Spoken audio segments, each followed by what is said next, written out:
TET की certificate को life time valid करने के संदर्भ में केंद्र सरकार के द्वारा पहले ही आदेश जारी कर दिया गया था और अब दिनांक 9 जून 2021 को एनसीटी की ऑफिशियल नोटिफिकेशन आ चुकी है टेट की वैलिडिटी को लाइफ टाइम करने के संदर्भ में।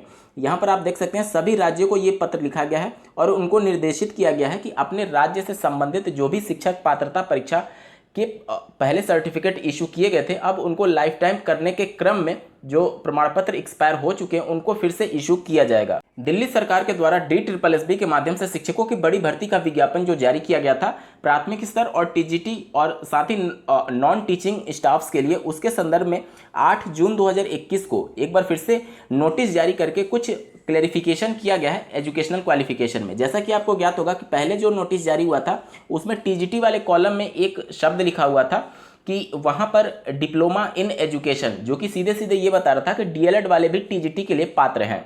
लेकिन उसी को क्लेरिफाई करते हुए DSSB ने 8 जून को फिर से नोटिस जारी किया है और अब इन्होंने ये स्पष्ट किया है कि the educational qualification as mention at serial number 2 against the above said post, और जो ऊपर आप पोस्ट देख पा रहे होंगे 49-21 से लेकर के 57-21 तक, तो ये सभी जो पोस्ट थे वो एक तरीके से टीजीटी के पोस्ट थे। तो इन्हीं के तहत ये बताया गया है कि जो डिग्री इन टीचिंग और degree in training education consider करना है, ना कि ये कंसीडर करना है डिग्री डिप्लोमा इन टीचिंग। तो यहाँ पर जो भ्रम था कि डीएलएड वाले उसको आवेदन करने के लिए पात्र होंगे, तो अब उन्होंने स्पष्ट कर दिया है कि डीएलएड या फिर कोई भी डिप्लोमा इन टीचिंग वाले अभ्यर्थी टीजीटी के लिए पात्र नहीं माने गए हैं। दिल्ली से ही एक और खबर ले लेते हैं। 22,000 अतिथि शिक्षकों की बहाली के आदेश जारी किए गए हैं। इन शिक्षकों की पहले ड्यूटी समाप्त कर दी गई थी ग्रीष्मकालीन अवकाश के कारण, और अब इनकी सेवाएं फिर से प्रारंभ करने के संदर्भ में 17 जून 2021 तक रिपोर्ट देने को कहा गया है। वहीं बात करें उत्तर प्रदेश की माननीय राज्यपाल के द्वारा राज्य के सभी विश्वविद्यालय के खाली पद जो हैं उनको भरने के आदेश दे दिए गए हैं। बात की जाए एडेड माध्यमिक कॉलेजों में 70% नियमित प्रधानाचार्य उपलब्ध नहीं है।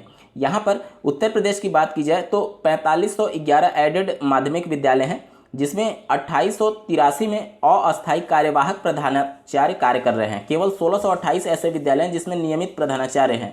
तो इस हिसाब से देखा जाए तो लगभग 70% प्रधानाचार्य के पद खाली हैं और इन्हीं पदों को भरने के संदर्भ में अभ्यर्थियों के द्वारा मांग की गई है कि जल्द से जल्द इन पदों को भरने के क्रम में विज्ञप्ति जारी किया जाए। बात करें उत्तर प्रदेश में 9,534 दरोगा के पद के लिए जो विज्ञापन मांगे गए थे उसमें अब तक 12.5 लाख से ज़्यादा अभ्यर्थियों ने आवेदन कर दिए हैं और अभी 5 दिन आवेदन करने की तिथि बची हुई है। तो ये मान करके चलिए कि 15 लाख का आंकड़ा भी पार कर सकता है। इतनी भारी संख्या में उत्तर प्रदेश में बेरोजगारी चल रही है, ये इसके नंबर ऑफ कैंडिडेट से आप अंदाजा लगा सकते हैं।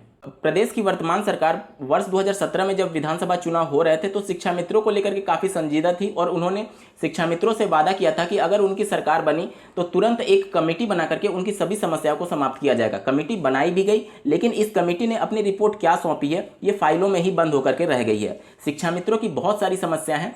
यहाँ पर देखा जाए तो 10,000 ही मानदेय उनको मिलता है, जिससे उनका जीवन यापन भी आर्थिक तंगी में ही बीत रहा है। आज अगर लेबर चार्ज की बात की जाए तो वो भी 10,000 से ज़्यादा कमा लेते हैं महीने में, और यहाँ पर शिक्षा मित्रों की सैलरी बहुत कम है। और उत्तर प्रदेश की स्थिति तो बिल्कुल दयनीय है। पास में अगर आप बिहार देखेंगे तो वहाँ पर भी शिक्षा मित्रों को मानदेय लगभग 20,000 मिलता है। महाराष्ट्र में देखेंगे तो शिक्षा मित्रों को मानदेय लगभग 38,000 रुपये मिलता है। तो सिर्फ उत्तर प्रदेश में इतना कम क्यों सैलरी है, ये समझ से परे है। बात करें बीएड की वार्षिक परीक्षा के क्रम में तो सितंबर माह में इनकी परीक्षाएं होना प्रस्तावित है। जैसा कि आपको ज्ञात होगा कि प्रदेश की वर्तमान सरकार के द्वारा यूजी और पीजी के अभ्यर्थियों को प्रमोट का लाभ दिया जा रहा है, और चूंकि यूनिवर्सिटी से ही एफिलिएटेड होते हैं बीएड से संबंधित निजी या फिर सरकारी कॉलेज, तो इन सब के प्रथम वर्ष के अभ्यर्थियों को प्रमोट का लाभ दिया जा सकता है। यहाँ पर मैं बता दूं कि अलग अलग जिले में अलग अलग यूनिवर्सिटी से एफिलिएटेड होते हैं बीएड के कॉलेज, तो अलग अलग जिले में हो सकता है कि प्रमोट का नियम अलग अलग बनाया जाए या फिर प्रमोट का लाभ ना दिया जाए।